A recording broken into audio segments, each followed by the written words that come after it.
Welcome to the GAP MASLD MASH Community Network. I'm April Morris, a family nurse practitioner, and I have a background of hepatology for 16 years and also endocrinology here in Richmond, Virginia. This is the QR code to register for the meeting. And today we're going to talk about MASLD and MetALD, or alcoholic liver disease. Our patient here that we're going to kind of go through throughout the presentation is Ashley.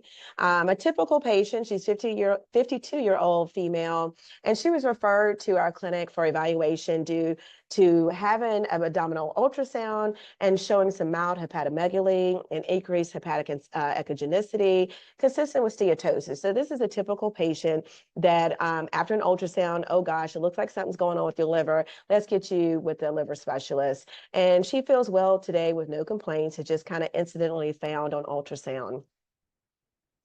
And so here's her medical history. She does have some metabolic things going on: PCOS, hypertension, hyperlipidemia, taken amlodipine, atorvastatin multivitamin, milk thistle. The physical exam is pretty standard, smooth, non-tender abdomen. Her liver edge is palpable, which you can have, of course, with hepatomegaly. And social history is important to take. That she does drink wine on a regular basis, about 2 glasses of wine a day. And it's always important to ask, okay, what size, how much? Because 1 glass could really equal maybe 2. And so you want to make sure that you're sort of asking the questions of how much of the bottle do you drink, or something to that effect, to kind of get a true estimate of how much they actually drink every day. And vitals here: blood pressure kind of borderline with that top number at 140 over 78. Weight is okay. Her BMI is really kind of borderline of being overweight versus obese. Over that 30 mark is obese, so obesity. So she is overweight. Her AST and ALT are noted here, which is considered elevated. Usually someone with no liver disease usually hangs around the teens, 20 at most. Alk phos is a little elevated there, as well as the total bilirubin. We really like that to be closer to 0.5 versus 1.2. Platelet count is actually in pretty good shape at 210,000. Her hemoglobin A1C you see here is kind of that pre-diabetes, where she could potentially have some issues down the road and considered in that category of pre-diabetes. And triglycerides are also elevated. We want that below 150 and 185 here. So she is a good patient to kind of look at and evaluate and work up to see if she does have significant liver disease. And so the next thing we do are NITs, or non-invasive testing. FibroScan is a great modality to do if you actually have an access to one. And you see here, our patient does have significant fibrosis. It actually is 11.4 kilopascals, which is sitting around, stage 3. So the fibrosis score is, elevated or significant. And also the CAP score, which measures the steatosis, you see she's at 310, which also is significant for severe steatosis. So this patient absolutely should be worked up in our clinic, and it was a nice referral to kind of take a closer look to see what's going on. And so when we look at steatotic liver disease, there are different categories we have to consider. Now, we have changed the nomenclature, that it's not NAFLD, but MASLD, which is metabolic dysfunction associated steatotic liver disease, and also MASH, which of course is the more harmful version, the metabolic dysfunction associated steatohepatitis. And then looking at that in combination with increased alcohol intake, or MetALD, metabolic alcoholic liver disease, there's a spectrum, and it really is getting down that interview, or that information or data. How much are you drinking, to determine if it's MASLD predominant or ALD predominant, and looking at how much people, whether it's binge drinking weekly or if it's a daily intake. And you see here, as you start to go into the deeper color here, when they're starting to drink more throughout the day, or daily or throughout the week, it can kind of go towards more alcoholic liver disease. And there is a gray area. It can be a combination, which with this talk is going to kind of go over. And so, and you also want to rule out other things like DILI, drug-induced liver injury, even hepatitis C. We know that genotype 3 can cause some steatosis until it's, treated, and then steatosis does go away. But you want to make sure to kind of see what else could be causing this steatosis or steatotic liver disease. And so alcohol and the metabolic are the two things we really want to focus on, but not just focus. You also want to make sure you can rule out other reasons why they have steatosis. And so here, this is the classic slide where, you have to educate patients, I feel. A lot of times they say, oh, I just drink beer, oh, I just drink on the weekends. But it really is the amount and also what you're drinking, right? So, beer, looking at malt liquor, table wine, fortified wine, which is a little different. Sherry port wine is definitely stronger. So it's less ounces with that. Cordial, liqueur, brandy, cognac, distilled spirits. You really want to kind of pin down, okay, how much are you drinking and what are you drinking? Because it can make a difference in the progression of liver disease with someone who has been identified to have steatosis. And honestly, I'll take that back. The regular population, all populations, we have to limit the amount of alcohol, but also making sure people know the parameters of their alcohol intake.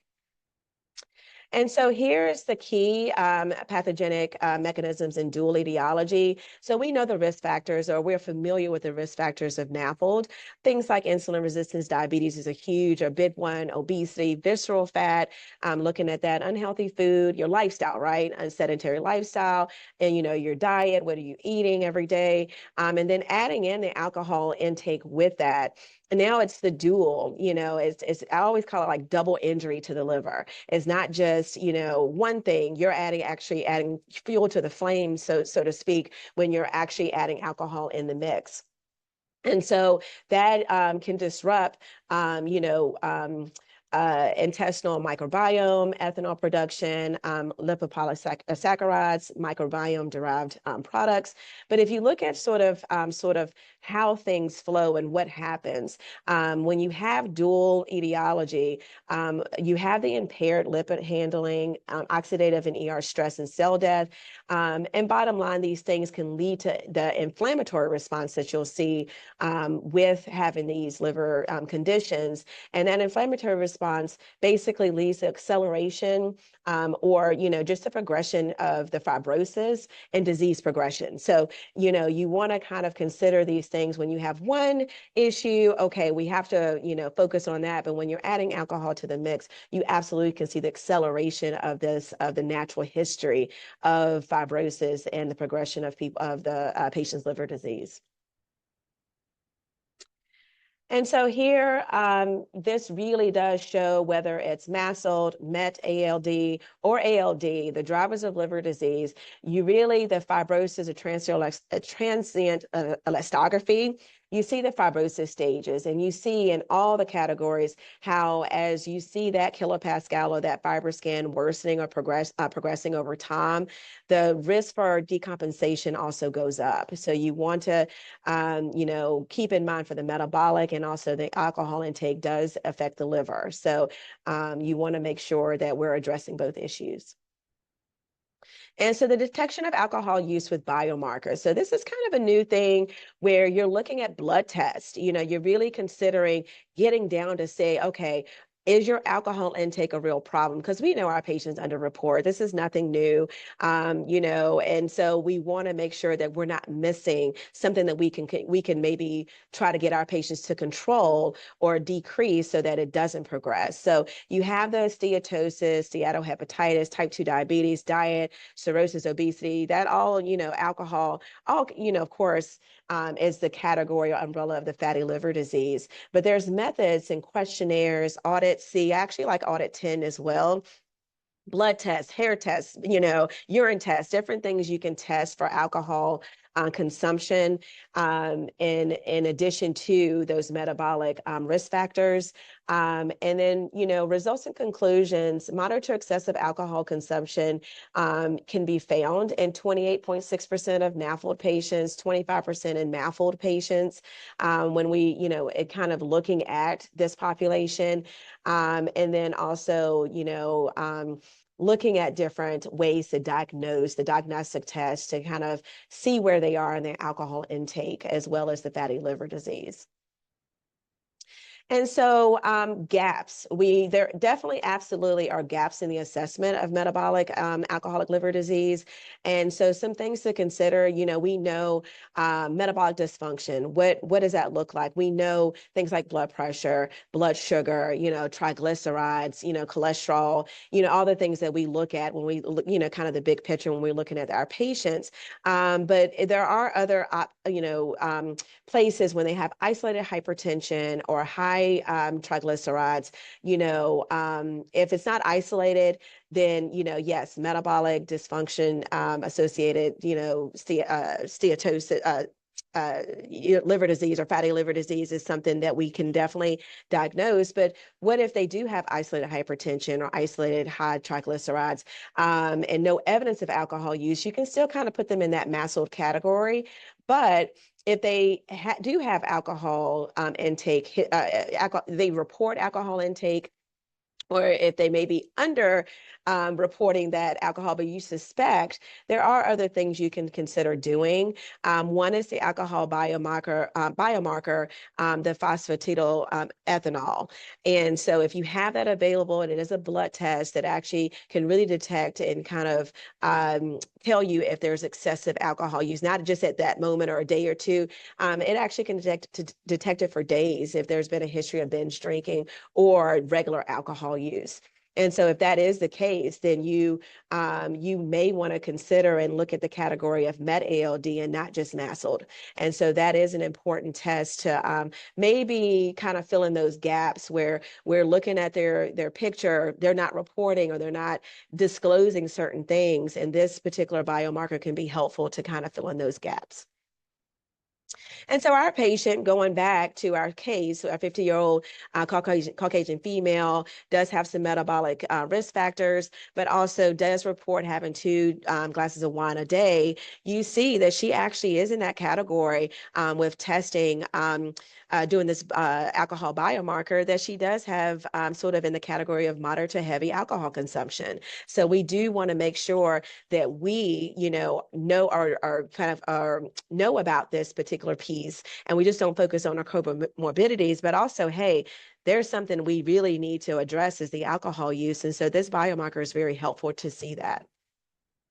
And so phosphatidylethanol, you see here, when you look at the blood alcohol concentration versus the blue, which is the phosphatidylethanol, you see how it actually stays in the system longer to be able to detect, for 3 to 12 days for a single binge, episode. And so it can be definitely more helpful to see, is this person heavy, excessive alcohol drinker or regular alcohol drinker.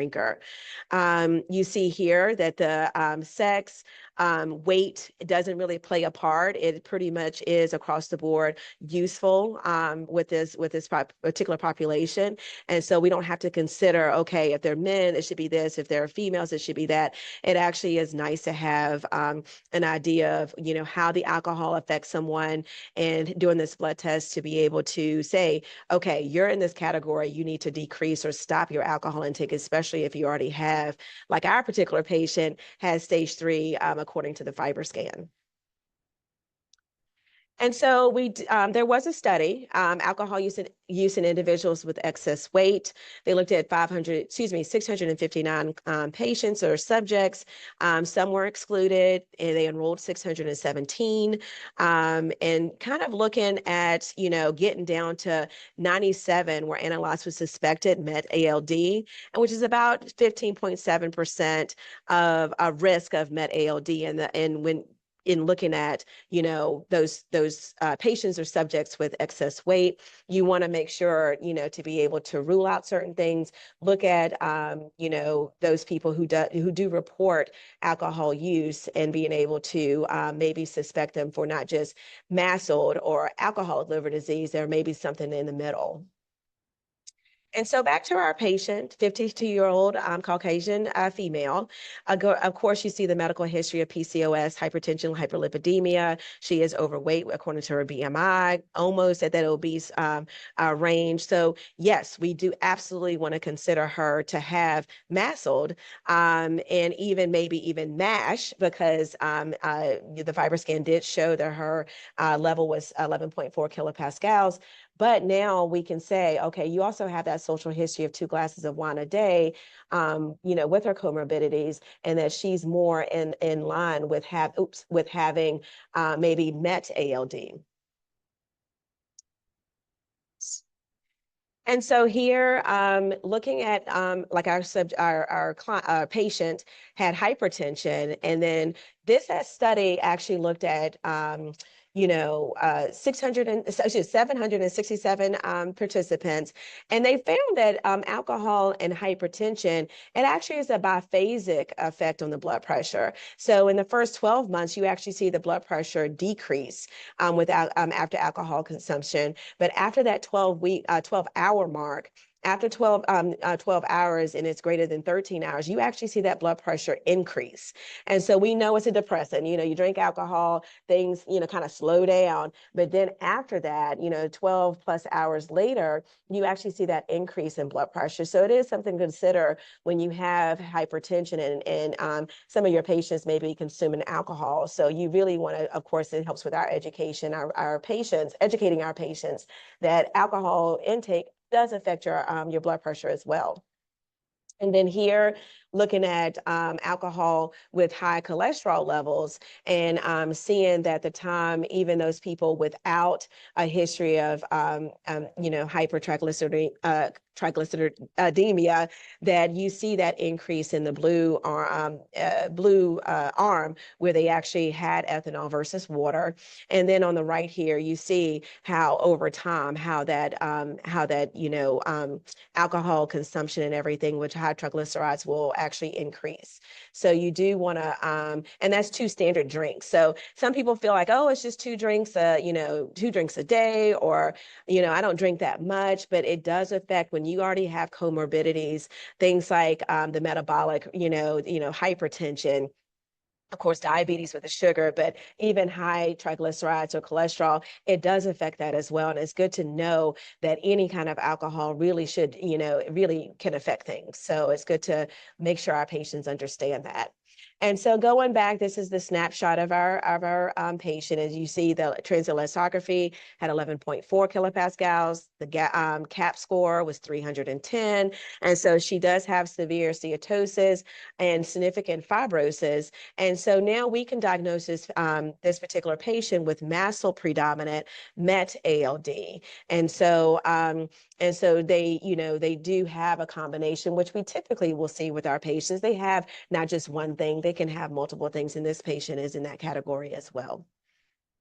And so the questions to answer, what are the current treatments out there? What should we be telling this patient? It's what we have always kind of the education piece when it comes to fatty liver disease, and she falls in this category, that diet and exercise, lifestyle education is so important every time they come through the door. You need to make sure that they understand, their diet does play a huge part in Mediterranean diet is still sort of the main one that we recommend, where we're not keto, we don't need to do all protein. Vegetables are so nutrient dense, and you want to make sure that you're having a well-balanced diet with less red meat, more fish, more, sort of those leaner protein items, whether it's black beans, lentils, legumes, different things, olive oil, and also fish, and, sort of the chicken and different things versus the red sort of harsher protein that's out there. exercise is always an important thing, as well as weight loss, you know. So we continue to do the same things we've been educating our patients on. But now we can actually say, this patient is a candidate for resmetirom. You know, she doesn't have cirrhosis or decompensated cirrhosis. She has enough fibrosis that we should be able to, you know, prescribe this to actually improve her fibrosis and also improve her steatosis. So she is a candidate for resmetirom. And then what are the recommendations regarding alcohol use? Absolutely, they need to abstain. They need to stop. You have the data now to show that alcohol use is adding fuel to this fire, you know, and it actually is making things progress much quicker and increasing her risk of, you know, of developing cirrhosis much faster. And so alcohol use needs to stop in this particular patient. Those 2 glasses of wine just needs to be basically water, and more water. I would say flavored water, sparkling water, but let's get some water in there and not do the alcohol anymore. And then does she need HCC screening? Absolutely. You need to go ahead and start the HCC screening every 6 months in this particular patient, and making sure that we monitor her on a regular basis as she goes through, hopefully improving her liver disease with these changes. And so the ideal MetALD definition for clinical trials is that it should be based on objective biomarkers.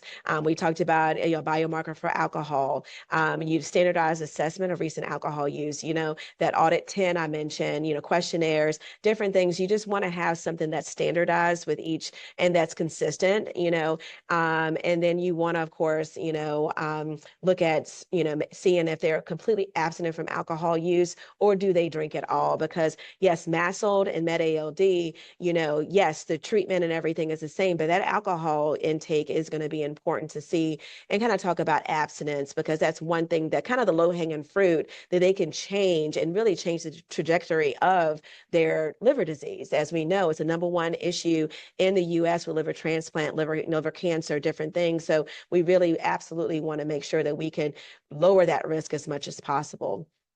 And then ensure that drivers of liver disease are present, you know, looking at those, consider more than one cardiometabolic risk factor, or ensure persistence of hypertension, hyperlipidemia after they stop alcohol use. So, you know, we always want to make sure that we're watching and reassessing our patients all the time, and consider exposure to risk factors, fulfillment of criteria during the last 6 to 12 months. You know, you want to reassess because things change, people change, you know, weight changes, age changes. You want to make sure that you're continuing to watch and ask those questions every time you see that patient. And so the take-home message is the new definition: MetALD, metabolic alcoholic liver disease. You know, the alcohol intake beyond 140 to 350 with women, more than grams, more than 210 to 420 grams per week for men. You want to consider this definition because, or changing the diagnosis to this, because it is a combination.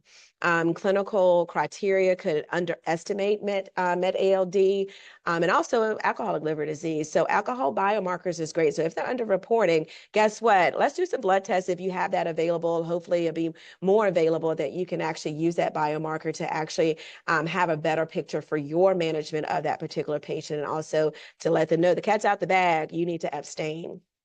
And then ensure that drivers of liver disease are present, as we talked about reassessing metabolic dysfunction over time. You know, patients may wake up and say, I need to get it together, and they lose the weight. They, you know, improve their, you know, insulin resistance or diabetes or, you know, cholesterol, and they just, you know, they actually do improve, or they go the other direction and things are getting worse and they're stressed out, their cortisol, you know, just sleep is not great, their diet's not great, they're unhealthy, they're more sedentary, things change all the time. So you want to make sure to reassess things. And then consider adequate exposure to risk factors. And then criteria for clinical research should facilitate an objective MetALD diagnosis, allowing comparisons among different sociocultural, you know, realities. So you want to make sure, you know, what you're assessing and how you assess patients really do cover all your types of, you know, patients. And, you know, it's looking at their home life, looking at their work life, you know, making sure that you are asking the right questions to make sure to cover that particular patient, and you're just not focused on certain situations that may be different for the next person. So But definitely for more disease state education, visit the GAP MASLD MASH Community Network for additional disease state education. Also, Resmetirom, which is Resmetirom Webcast. It's a great resource, and we definitely encourage you to continue to use this and tap into this network for additional education. So that is my time. Thank you so much for tuning in. I'm happy to answer any questions that you all may have. If not, I hope y'all have a great rest of your day.